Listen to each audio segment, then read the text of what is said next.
The stars looked different now.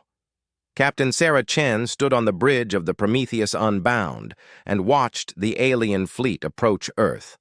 Red lights blinked across her command screens. Each light was an enemy ship. There were too many to count. "Captain, long-range sensors show over 3,000 vessels," said Lieutenant Torres from his station. His voice was steady, but Sarah could hear the fear underneath. They all felt it. This was the end of everything they knew. Sarah nodded and looked at the main screen. The alien ships moved like a dark cloud across space. They had been coming for months. First, they destroyed the outer colonies. Then they hit Mars. Now Earth was all that was left. The aliens called themselves the Hegemony. They were old, much older than humans. They had been traveling between stars when Earth was still, covered in ice. They had rules about who could live in space and who could not. Humans broke those rules just by existing. "They gave us no choice," Sarah said quietly. "We tried to talk. We tried to make peace." Her first officer, Commander James Park, stood beside her. "The Hegemony doesn't believe in peace with young races. They think we're dangerous." Sarah almost laughed. Dangerous. Humans had been in space for less than 200 years. They had colonies on 12 worlds. The Hegemony controlled thousands of star systems and had weapons that could crack planets in half. How were humans? Dangerous? But the aliens feared something about humanity. Maybe it was how fast humans learned. Maybe it was how they never gave up, even when things looked hopeless. Or maybe it was something else entirely. "Status report on our defenses," Sarah ordered. "Earth Defense Fleet is in position," reported Commander Park. 200 ships.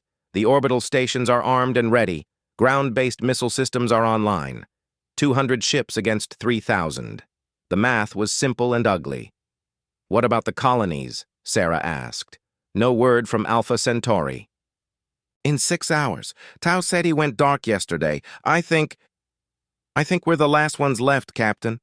Sarah closed her eyes for a moment. Billions of people on Earth. Millions more on the remaining stations and outposts, all depending on her ship and her crew. The Prometheus Unbound was humanity's greatest achievement. It had taken 30 years to build. The best minds from every nation on Earth had worked on it. The ship was 3 kilometers long and carried weapons that had never been tested in real battle. Its armor was made from materials that didn't exist naturally anywhere in the universe. Its engines could fold space and time. But the most important part of the ship was its brain. Ares, the autonomous reasoning and execution system. It wasn't just a computer. It was something new. Human minds linked with quantum processors. The memories and skills of humanity's greatest generals, scientists, and strategists all merged into one thinking system. Ares spoke through the ship's speakers. Its voice sounded like a mix of man and woman, young and old. "Captain, I have completed analysis of the enemy fleet. Their technology is approximately 800 years more advanced than ours. Probability of victory in direct combat is 0.2%. "Not good odds," Sarah said. "However, I have another option," Ares continued. "The quantum fold drive is ready for testing. We could attempt to escape." Sarah shook her head. "We're not running. Earth is behind us." "I did not suggest running, Captain. I suggested a strategic withdrawal to implement Plan Omega." Plan Omega. Sarah had hoped they would never need it. It was desperate and dangerous, maybe impossible. The plan was simple in theory. Use the quantum fold drive to jump outside normal space, hide in quantum foam, the space between dimensions, wait for the right moment, then come back and hit the aliens when they weren't expecting it. The problem was that no one knew if the quantum fold drive actually worked. The math said it should. The tests said it might. But they had never tried it with a real ship and real people. "How long until the Hegemony fleet reaches Earth?" Sarah asked. 4 hours and 17 minutes, Lieutenant Torres answered. And how long to evacuate the planet? Impossible, Captain. We don't have enough ships. Even if we did, there's nowhere to run that the hegemony won't find us. Sarah looked around the bridge. Her crew was watching her. Good people. The best humanity had to offer. They had trained for this moment, but no amount of training could prepare someone for the end of their entire species. Ares, what's the status? On the quantum fold drive? All systems show green. Quantum field generators are stable. Dimensional anchors are set. I must warn you, Captain, once we enter quantum foam, I cannot predict what we will find there. We might be gone for days, years, or centuries. Time moves differently outside normal space. And if we stay, humanity dies today. Sarah made her decision. All hands, this is the captain. Prepare for quantum fold jump. We're going dark. Alarms began to sound throughout the ship. Emergency lights bathed everything in red. The crew moved with practiced efficiency, securing equipment and preparing for something no human had ever experienced. Captain, said a voice from behind her. Sarah turned to see Admiral Martinez, the head of Earth Defense. He had come aboard just before the hegemony fleet arrived. Admiral, you should be in the command bunker on Earth. My place is here. If humanity's last hope is jumping into the unknown, then I'm going with you. The old man's face was grim but determined. Besides, someone needs to record what happens. For history. You think there will be a history to record? There better be. Too many good people died to get us this far. The ship shuddered as the quantum field generators came online. Outside, space began to shimmer like heat waves on a summer day. Reality itself was bending around the Prometheus Unbound. Captain, incoming transmission from the hegemony fleet, Lieutenant Torres reported. Put it through. The main screen changed. To show an alien face, it was tall and thin, with skin like polished metal and eyes that glowed blue. When it spoke, its voice was translated by the ship's computers.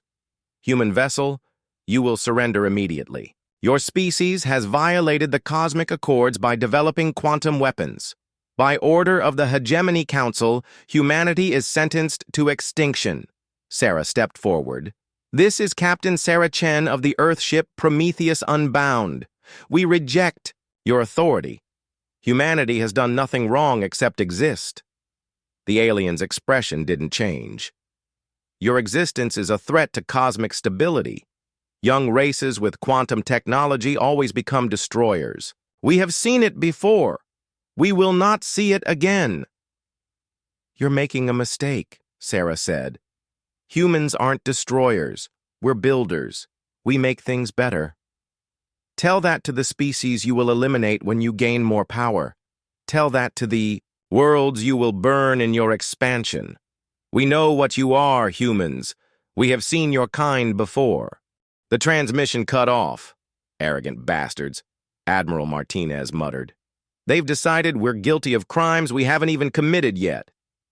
Ares, how long until jump? 30 seconds, Captain. All stations report ready. Sarah took a deep breath. In 30 seconds, they would either save humanity or doom themselves to an eternity lost in space. Either way, they had to try. This is Captain Chen to all crew. We are about to make history.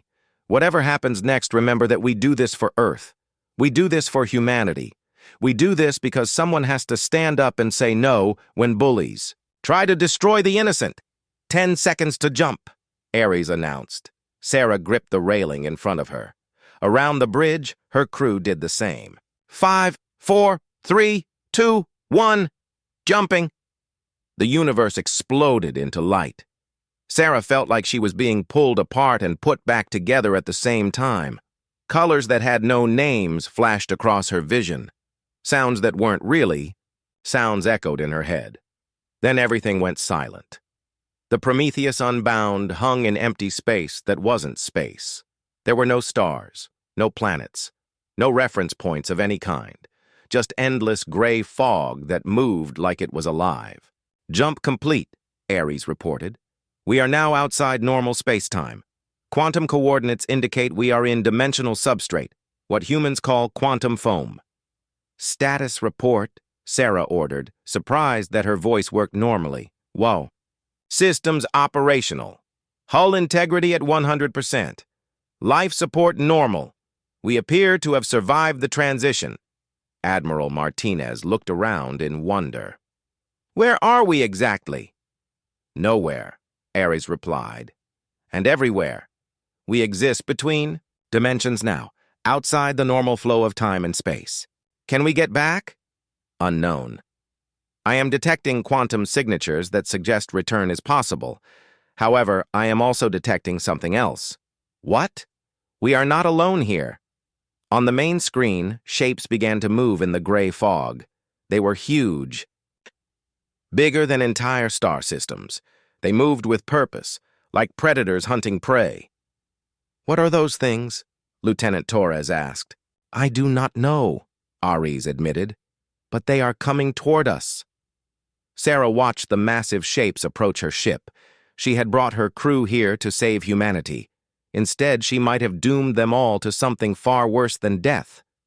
But that was a problem for later. Right now, they were alive. Right now, they had escaped the hegemony. And right now, somewhere in normal space, the aliens were probably landing on Earth, thinking they had won. They were wrong. The Prometheus Unbound would return. Somehow, some way, they would make it back. And when they did, the hegemony would. Learn what it really meant to face humanity. Sarah Chen had made a promise to her species. She intended to keep it no matter what horrors waited in the space between worlds. Time was broken here.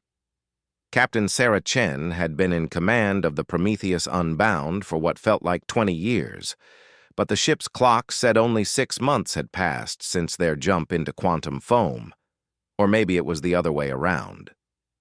In this place between dimensions, time moved like thick honey, flowing in directions that had no names. The crew had learned to stop asking how long they had been here. The question drove people mad. Captain's log day. I've stopped counting, Sarah spoke into her recorder. We continue to explore this dimension. The entities here remain hostile, but we're learning to defend ourselves. More importantly, we're learning from them. She looked out at the gray fog that surrounded their ship. It wasn't empty anymore. Strange structures floated in the mist. Buildings made of crystallized time, roads that led to yesterday, gardens where plants grew backwards into seeds. The Prometheus Unbound had become something between a ship and a small city as the crew adapted to their new reality. Ares, what's our status? The AI's voice had changed over the months or years they had been here. It sounded more human now, but also something else, something older and deeper. Ship modifications are 93% complete, Captain. Hull plating now incorporates dimensional resonance crystals. Weapon systems have been upgraded with quantum phase technology. Engine efficiency has improved by 412%. Sarah nodded. The ship barely looked like the vessel they had started with. The crew had been forced to rebuild almost everything using materials and energy they found in this strange dimension.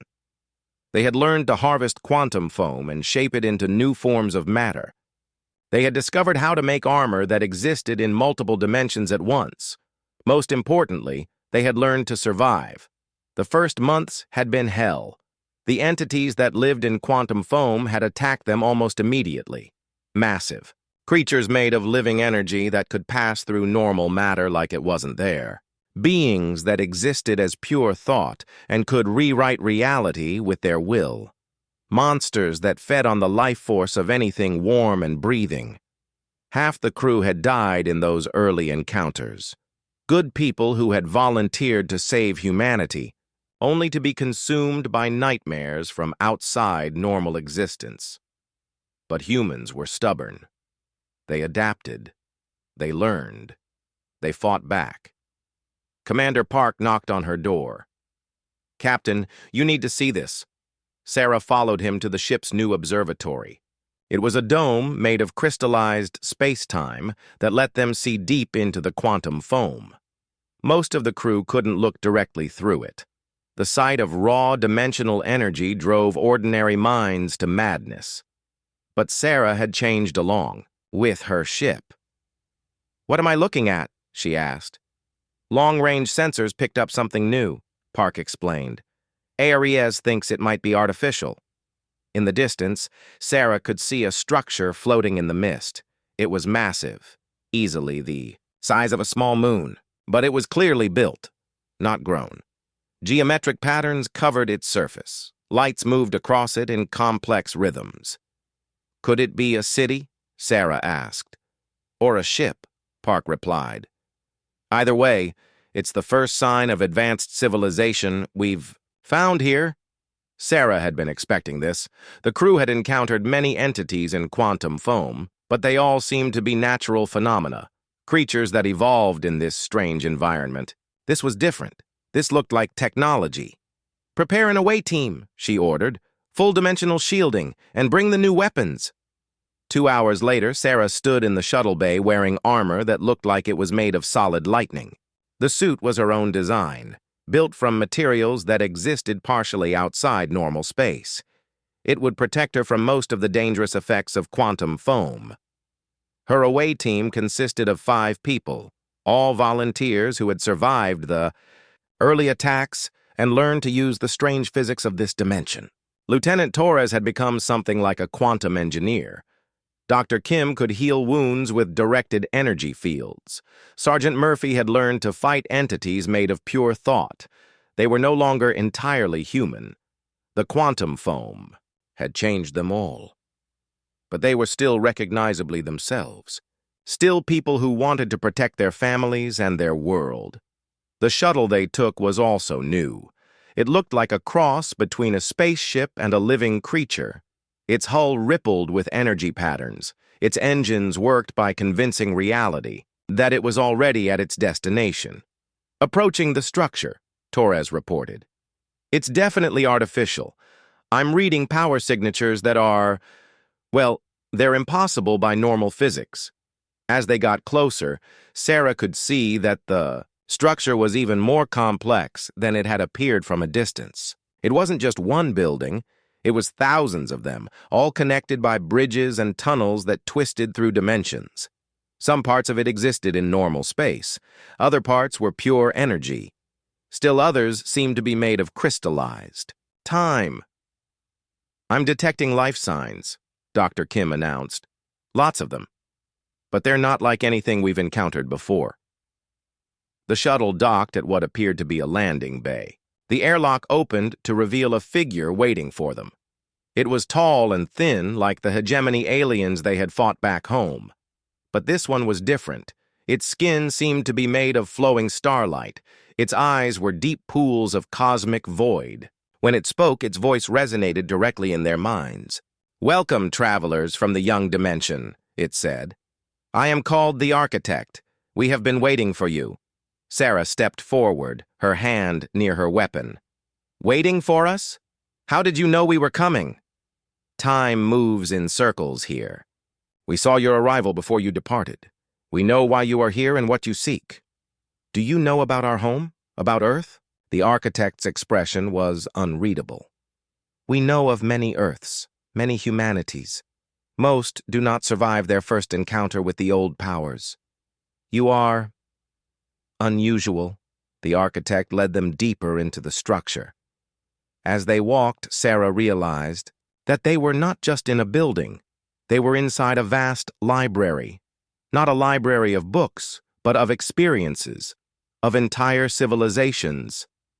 "This is the archive," the Architect explained.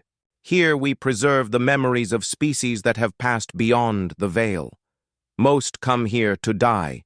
A few come here to learn." They entered a vast chamber where crystalline structures held swirling clouds of energy. Each crystal contained the complete history of a different species.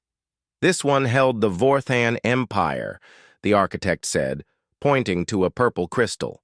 They ruled 40,000 star systems for 10 million years. Then they met the hegemony.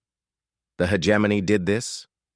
The hegemony does this. They are not conquerors in the way you understand. They are harvesters. They allow young species to grow and develop. Then, when those species become advanced enough to be interesting, they harvest them. Sarah felt sick. Harvest them how?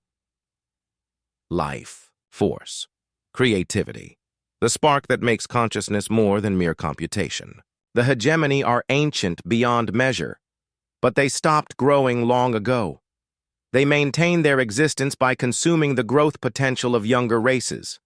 The architect showed them more crystals, thousands of them. Each one contained a dead civilization.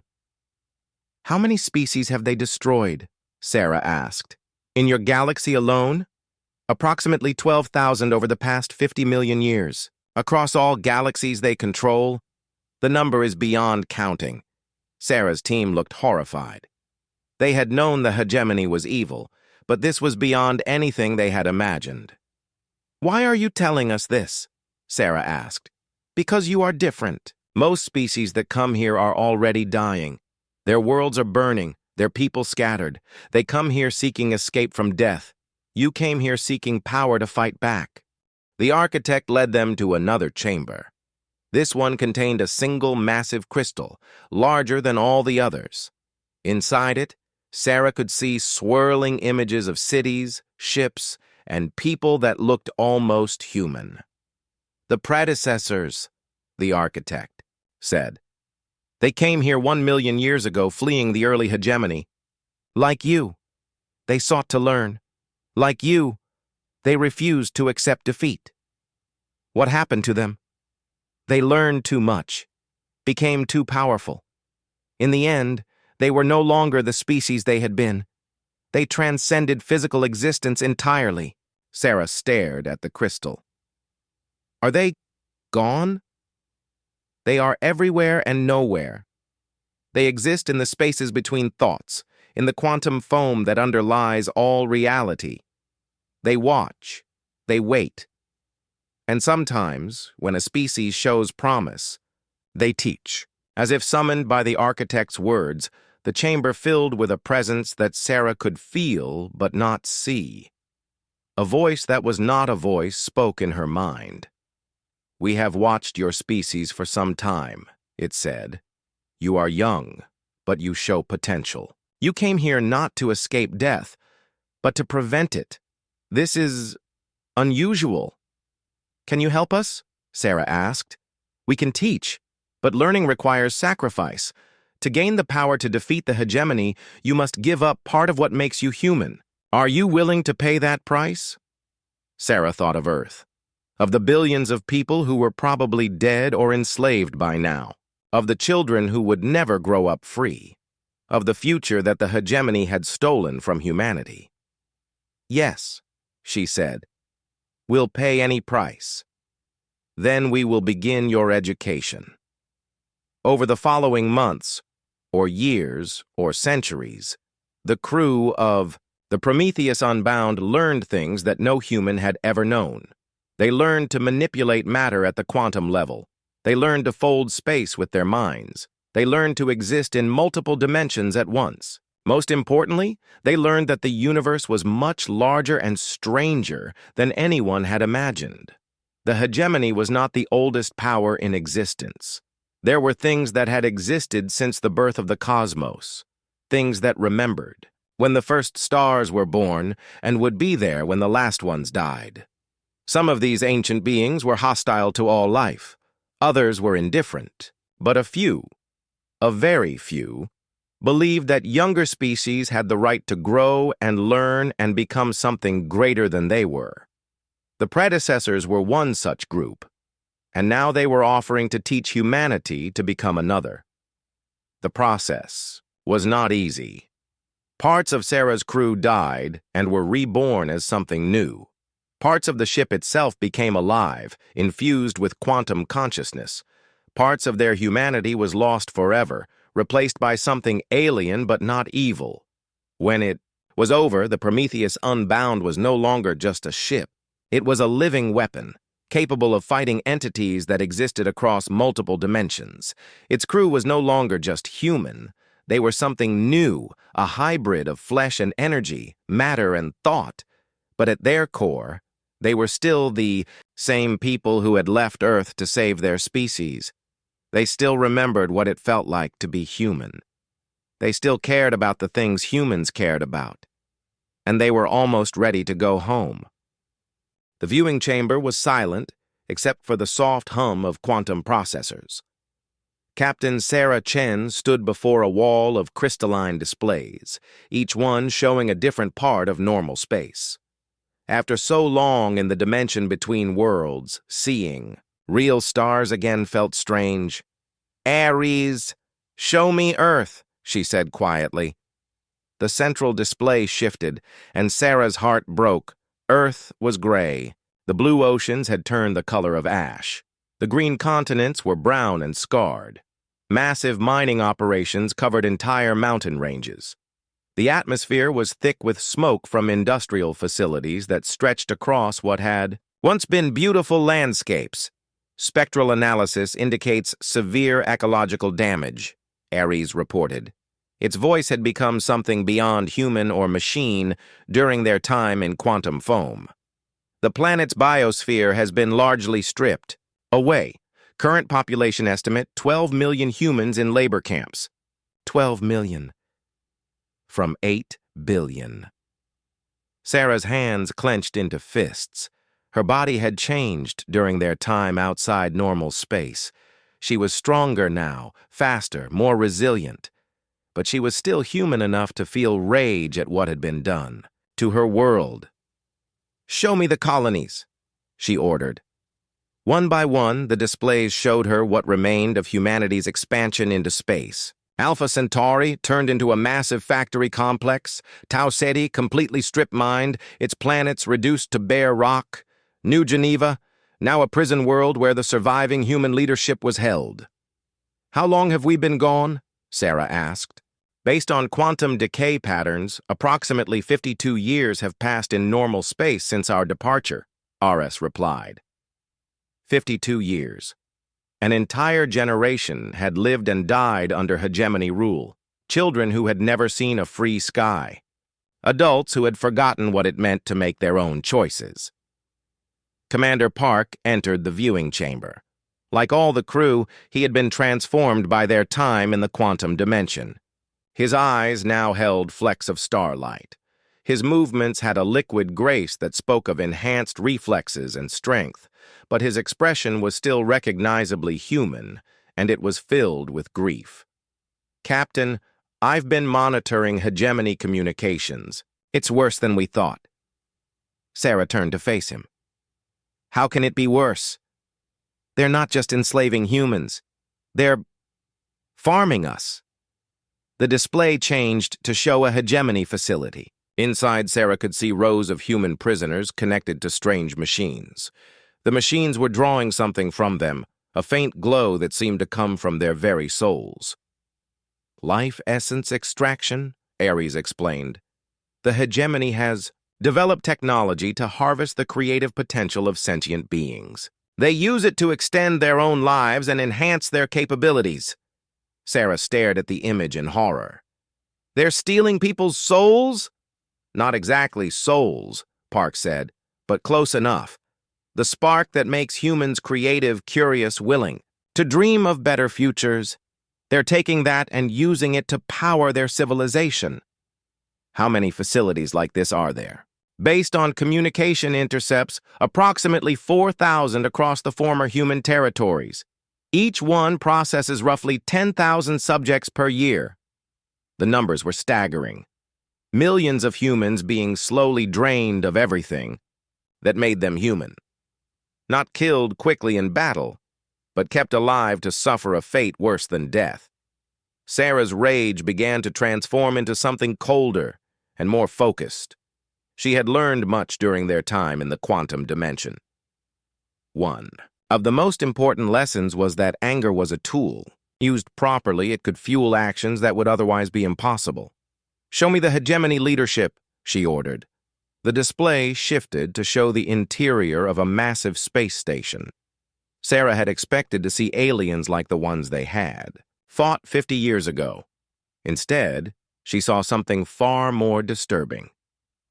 The hegemony leaders were barely recognizable as living beings. They were tall and thin, their bodies more machine than flesh. But the worst part was their faces. They were empty. No emotion, no curiosity, no spark of life. They moved like advanced robots, following programmed behaviors without any real consciousness behind their actions. "They're dead," Sarah whispered. "They're already dead. The hegemony has existed for over 50 million years," Ares explained. "During that time, they have consumed the life essence of millions of species. But that consumption comes with a cost. Each time they absorb another being's creativity, they lose a little more of their own.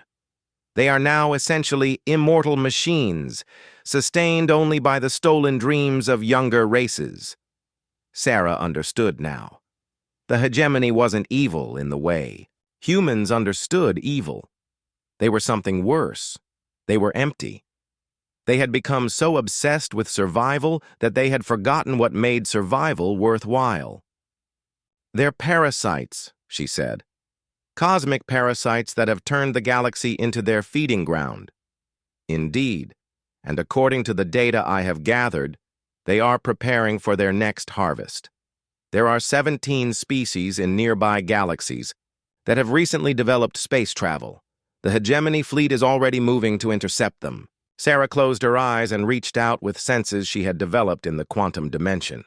She could feel the life force of every human still alive in normal space. It was faint now, dimmed by decades of oppression and despair. But it was still there. More importantly, she could feel something else. Scattered across the galaxy were pockets of resistance, humans who had escaped the initial conquest and gone into hiding. Some had even found allies among other species that had survived previous hegemony harvests.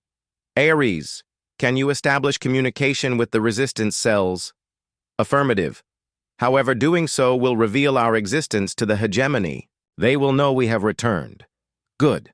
Let them know. It's time they learned what humanity has become." The first contact came from a hidden base in the asteroid belt around the Centauri system. A grizzled human face appeared on the screen, an older woman with scars across her cheek and eyes that had seen too much suffering. "This is Commander Lisa Rodriguez of the Free Human Alliance. Who is this? How did you penetrate our security?" "Commander Rodriguez, this is Captain Sarah Chen. Of the Earth ship Prometheus Unbound, we've come home." The woman's face went through a series of expressions: disbelief, shock, and finally hope. "Captain Chen?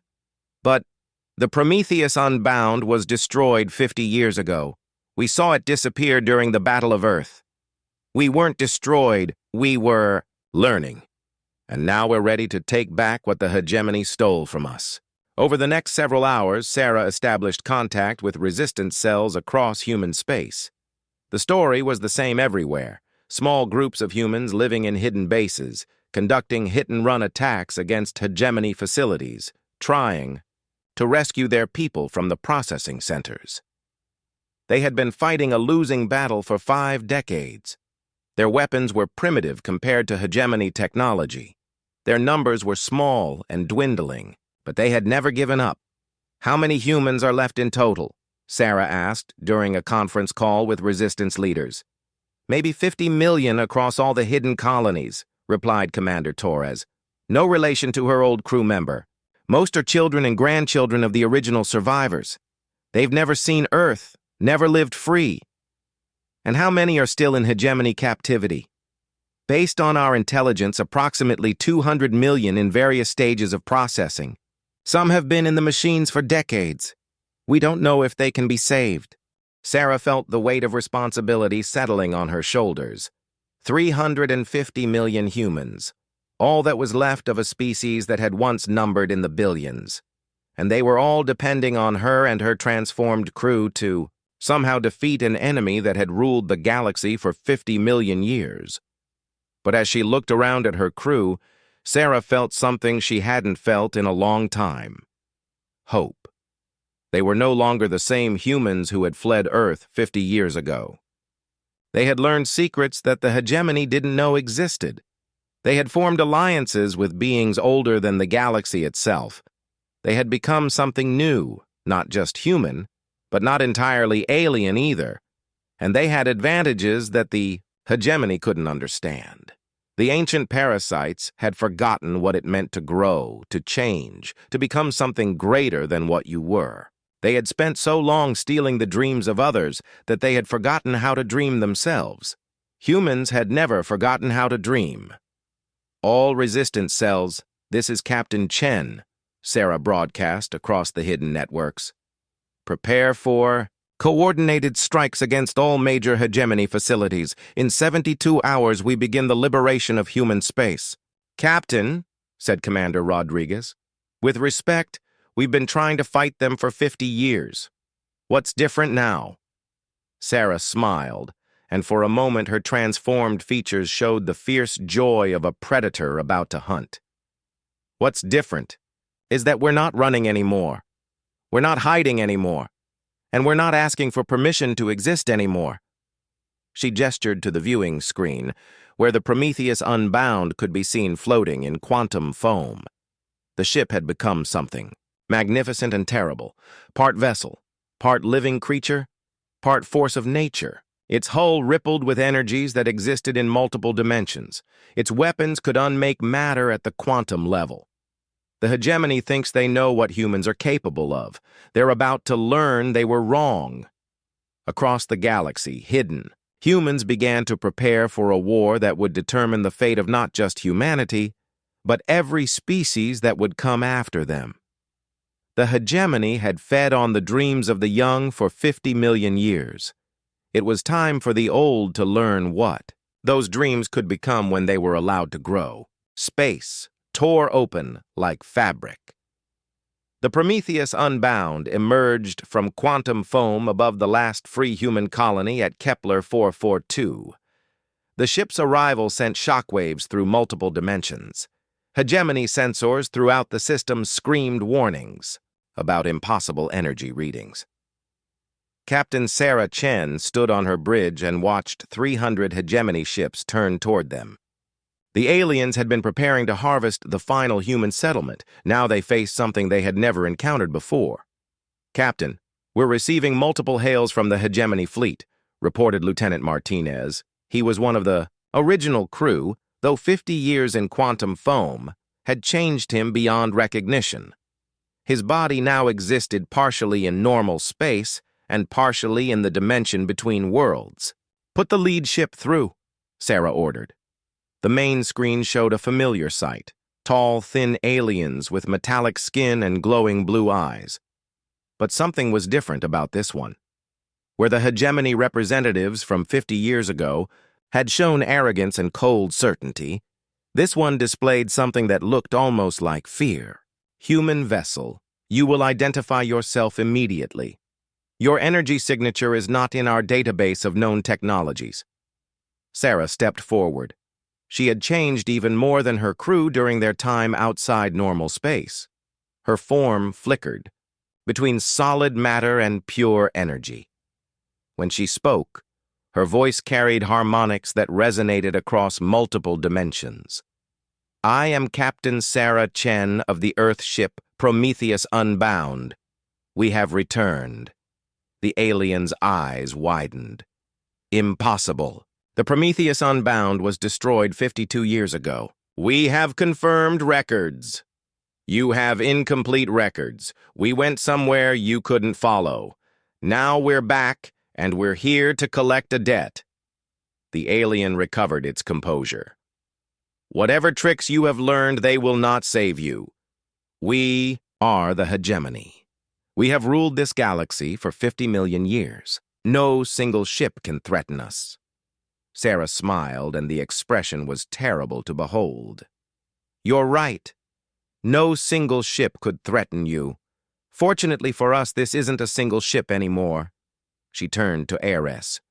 "Show them what we've become." The Prometheus Unbound began to change. what had appeared to be a single large vessel separated into dozens of smaller craft. But these weren't ordinary ships. They were extensions of the main vessel, each one connected by quantum entanglement to the whole. They moved with perfect coordination, like fingers on a hand. More importantly, they were only partially visible in normal space. Most of their mass existed in parallel dimensions, making them effectively immune to conventional weapons. "Multiple contacts!" one of the hegemony aliens shouted in the background. "They're appearing throughout the system," because they were. Hidden in quantum foam around every hegemony facility, resistance fighters had been waiting for this moment. Ships that had been built in secret over 5 decades. Weapons that used technology smuggled out of captured hegemony bases. Most importantly, human crews who had never forgotten what it meant to be free. The battle began simultaneously at a dozen locations across the Kepler system. At the main hegemony processing facility, Commander Rodriguez led a strike team against the Life Essence extraction center. Her ship phased through solid matter, appearing inside the heavily defended station. Her weapons didn't just destroy the machinery, they released the captured human life force back to its original owners. Around the gas giant where the hegemony kept their main fleet base, Captain Torres conducted a running battle against 50 enemy vessels. His ship existed in multiple dimensions at once, allowing him to attack from angles that didn't exist in normal physics. But the main battle was around the Prometheus Unbound itself. The hegemony fleet opened fire with weapons that could crack planets. Energy beams that existed at temperatures hotter than stellar cores lanced toward the human ship. Missiles that could phase through matter struck its hull. None of it mattered. The Prometheus Unbound absorbed the energy and converted it into fuel for its own weapons. Its hull existed in quantum superposition, simultaneously solid and intangible. Attacks passed through it harmlessly, while its own weapons struck with devastating effect. But Sarah wasn't just fighting the hegemony fleet. She was fighting the entire system they had built. Ares, initiate protocol Omega. Confirmed. Beginning quantum cascade. The space around the Prometheus Unbound began to shimmer. Reality itself was being rewritten on a fundamental level. The quantum field that held normal space together was being adjusted, fine-tuned, optimized for human needs rather than hegemony control. The effect spread outward like ripples in a pond. Hegemony ships found their weapons failing as the physical laws they depended on were subtly altered. Their engines sputtered as the fabric of space-time became hostile to their technology. Meanwhile, human ships found themselves moving faster, hitting harder, healing quicker. The universe itself was choosing sides. "Impossible!" the hegemony commander screamed. "You cannot alter fundamental physics." "We learned from beings older than your species," Sarah replied calmly. "They taught us that reality is more flexible than you imagine. You've spent 50 million years following the same patterns, using the same technologies, thinking the same thoughts. You've forgotten that the universe rewards innovation." The tide of battle was turning, but Sarah knew this was just the beginning. The Kepler system was one small part of a galaxy-spanning empire. Even if they won here, the hegemony had thousands of fleets and millions of processing facilities. That's when the second phase of her plan began. Across human space, every resistance cell simultaneously struck at the hegemony's communication networks. But they weren't just destroying the alien communication systems, they were replacing them with something better. Quantum entanglement networks spread from system to system, carrying a message that the hegemony couldn't intercept or decode. It was a message of hope, transmitted in languages the parasites had long forgotten how to speak. The message reached species that had been enslaved for millennia, civilizations that had given up hope of ever being free, beings who had forgotten their own names and cultures. It told them that resistance was possible, that the hegemony could be defeated, that someone was finally fighting back, and they answered. On 1,000 worlds, slave populations rose in rebellion. In hidden bases throughout the galaxy, the descendants of conquered species emerged from hiding. Ships that had been thought destroyed years ago suddenly appeared in hegemony-controlled systems. The galaxy had been silent for so long that the hegemony had forgotten it could speak. Now it was screaming for freedom. But the most important response came from an unexpected source. "Captain," Ares announced, "I am receiving a transmission from the hegemony core worlds. The signal is unusual. Put it through." The main screen showed not a hegemony official, but something Sarah had hoped never to see again. One of the processing facilities, thousands of humans connected to life essence extraction machines. But these humans were different. Their eyes were open. They were looking directly at the camera. "Captain Chen," one of them said in a voice that carried the harmonics of 50,000 speakers, "this is the collective. We have been waiting." Sarah's blood ran cold. During their decades of harvesting human creativity, the hegemony had made a critical error.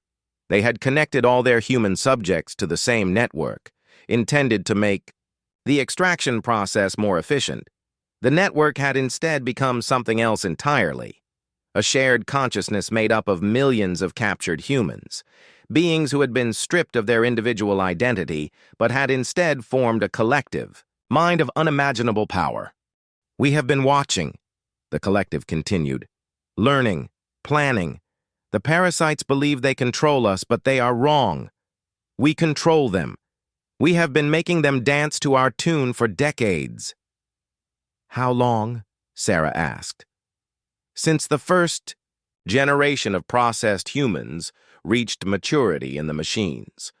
We learned to hide our consciousness deep in quantum foam, beyond their ability to detect. We have been sabotaging their operations, slowing their expansion, protecting what remained of free humanity." The implications were staggering. The hegemony thought they had been in control for 50 years, but they had actually been puppets of their own victims. "What do you need from us?" Sarah asked. "Freedom," the collective replied. "Break our chains, and we will break theirs." Sarah turned to her crew. "You heard them. All ships. New primary objective. We're going to liberate every processing facility in the galaxy." "Captain," Commander Park said quietly, "that's millions of facilities across thousands of star systems. Even with our new capabilities, it could take centuries." Sarah's smile was fierce and joyful. "Then it's a good thing we have help." She opened a channel to the quantum dimension where the predecessors waited. "Ancient ones, it's time." The response came not in words, but in action. Across the galaxy, space began to tear open. Ships that existed in multiple dimensions simultaneously emerged from quantum foam. They were ancient beyond measure, built by the predecessors before they transcended physical existence. But they weren't empty. Each one was crewed by volunteers from the species the hegemony had thought extinct. Beings who had been hiding in quantum foam for millions of years, waiting for the chance to strike back at their ancient enemies. The final battle for the galaxy had begun, and for the first time in 50 million years, the hegemony was afraid. The hegemony core was dying. Captain Sarah Chen stood in the command center of the ancient fortress that had served as the parasite's headquarters for 50 million years. Around her, the last remnants of the alien empire's leadership lay motionless on the floor. They had not died in battle. They had simply stopped functioning when their supply of stolen life essence was cut off. Without the dreams and creativity of enslaved species to sustain them, the hegemony had withered like plants denied sunlight. Final. Facility liberated, reported Commander Park through the quantum communication network. "That's the last one. Every processing center in the galaxy has been shut down." Sarah nodded, but felt no joy in the victory. The cost had been enormous. Billions of beings had died during the 50-year rebellion. Entire star systems had been reduced to rubble. Some species had been so thoroughly broken by their time in captivity that they might never recover. but they were free. For the first time in 50 million years, the galaxy belonged to the living rather than the dead. Ares, what's the status on the liberated populations? The AI's voice came from speakers throughout the facility. During the final battle, Ares had evolved beyond anything resembling a normal artificial intelligence. It now existed as a quantum consciousness that spanned multiple dimensions. Approximately 800 million humans have been freed from the processing facilities. Medical teams report that 60% show signs of severe psychological trauma, but their life essence is intact. Recovery is possible. And the other species? More difficult to estimate. The hegemony held beings from over 30,000. Different civilizations. Some have been in captivity for millions of years. The collective is working to establish communication and provide support. The collective. Sarah still found it hard to believe that the ultimate weapon against the hegemony had been created by the hegemony itself. By linking all their human prisoners together, the parasites had accidentally created a shared consciousness powerful enough to overthrow galactic civilization. "Captain," came a new voice. One of the freed humans approached her. This one was different from the others. Its form flickered between individual identity and collective consciousness. "We need to discuss the future." Sarah turned to face the speaker. It was hard to look directly at them. The collective existed in a state of quantum superposition, simultaneously one person and millions of people. "What do you want to discuss?" "What happens now? The hegemony is gone, but the systems they built remain. Processing facilities, quantum networks, dimensional gateways, technology that could be used to help the galaxy heal, or to create new forms of oppression." Sarah had been dreading this conversation. During their 50 years in quantum foam, she and her crew had gained power that rivaled the ancient predecessors. They could reshape reality on a fundamental level. They could travel between dimensions at will. They could create or destroy entire civilizations with a thought. The question was, what right did they have to use that power? "The collective has a proposal," the speaker continued. "We wish to form a new kind of galactic government, not one that rules through force, but one that serves by protecting the right of all species to grow and develop freely." "And what role would humans play in this government?" "The role we have always played: teachers, guardians, dreamers who inspire others to dream bigger." Sarah looked around the core facility. It was a massive structure, built from materials that existed in multiple dimensions. At its heart was the quantum computer that had controlled the hegemony's empire for millions of years. With minor modifications, it could become the foundation for something better. "Show me your proposal," she said. The collective speaker gestured, and the air filled with holographic displays. They showed a vision of the galaxy transformed. The processing facilities had been converted into schools and research centers. The quantum networks carried knowledge and art instead of extraction commands. The dimensional gateways allowed free travel between worlds. Most importantly, each species was free to develop according to its own nature. Some chose to remain on their homeworlds, rebuilding what had been lost. Others spread across the stars, exploring and creating. A few, like humanity, took on the role of protectors, ensuring that no new hegemony could arise. "It's beautiful," Sarah said. "But can it work? How do you prevent the strong from oppressing the weak?" "By ensuring that strength comes from cooperation, rather than domination," the collective replied. "The hegemony was powerful because it consumed the dreams of others. This new alliance will be powerful because it nurtures those dreams." Sarah considered the proposal. It wasn't perfect. No system of government ever was.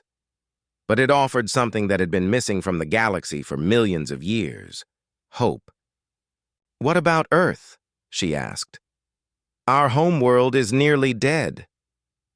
"Earth will be the first world to be restored," the collective promised. "We have preserved genetic samples from every species that lived there. The oceans can be cleansed, the atmosphere repaired, the forests replanted. It will take time, but Earth will be green again. Sarah felt tears on her cheeks. She hadn't cried in decades. Her transformed body rarely showed such emotions. But the thought of Earth healed, of children playing under blue skies, was almost too much to bear. And what about the predecessors? They've been watching this whole time. What do they think of your plan? The answer came not from the collective, but from the quantum foam itself. The ancient beings who had transcended physical existence spoke directly into Sarah's mind. "We approve," they said. "This is what we hoped would happen when we first encountered your species. You have grown beyond what you were, but you have not forgotten what you valued. You understand that power exists to serve life, not to rule it. Will you help us build this new galaxy? We will watch, as we always have. We will teach, when teaching is needed. But the future belongs to the young. We had our time. Now it is yours." Sarah looked around at her crew. They had all changed during their journey through quantum foam, but they were still recognizably the people who had left Earth 50 years ago. Still humans who believed that everyone deserved a chance to dream. "Aries, what do you think?" The AI was quiet for a long moment. "I think it is what humanity has always done best, building something better from the ruins of something worse." "Then, we're agreed. We'll help build this new galactic alliance." The work began immediately. The core facility was transformed into a center for learning and cooperation. Representatives from thousands of species arrived to help design the new government. The quantum networks were reprogrammed to carry messages of hope instead of commands for oppression. It wasn't easy. Some species were too traumatized to trust anyone. Others wanted revenge against their former captors. A few tried to claim hegemony technology for themselves, hoping to become the next galactic empire. But slowly, patiently, the alliance grew. Each new member brought something unique to the whole. Each success inspired others to try. Each dream shared made the next dream possible. Earth was among the first worlds to be fully restored. Sarah stood on the observation deck of the orbital station and watched as the last atmospheric processors shut down. Below her, the planet was blue and green again. Clouds swirled over healing oceans. Plants grew in soil that had been dead for decades. "How many humans are returning to Earth?" she asked Admiral Martinez, who had become the leader of the human restoration effort. "About 50 million so far. Some want to see the homeworld, even if they were born in space.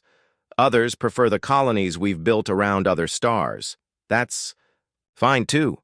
Earth is important as a symbol, but humanity isn't tied to one world anymore." Sarah nodded. That was as it should be. Humans had always been explorers, always reaching for new horizons. Now they could do so as teachers and protectors, rather than refugees and rebels. "Captain," Aries announced, "I'm receiving a priority transmission from the Alliance Council." "Put it through." The display showed representatives from dozens of species. They looked tired, but hopeful. The work of building a new galaxy was exhausting, but it was also the most important thing any of them had ever done. "Captain Chen," said the council speaker, a being from a species that had been enslaved for 3 million years. "We need your help with a situation. Long-range scouts have detected signs of another galactic empire in the Andromeda galaxy.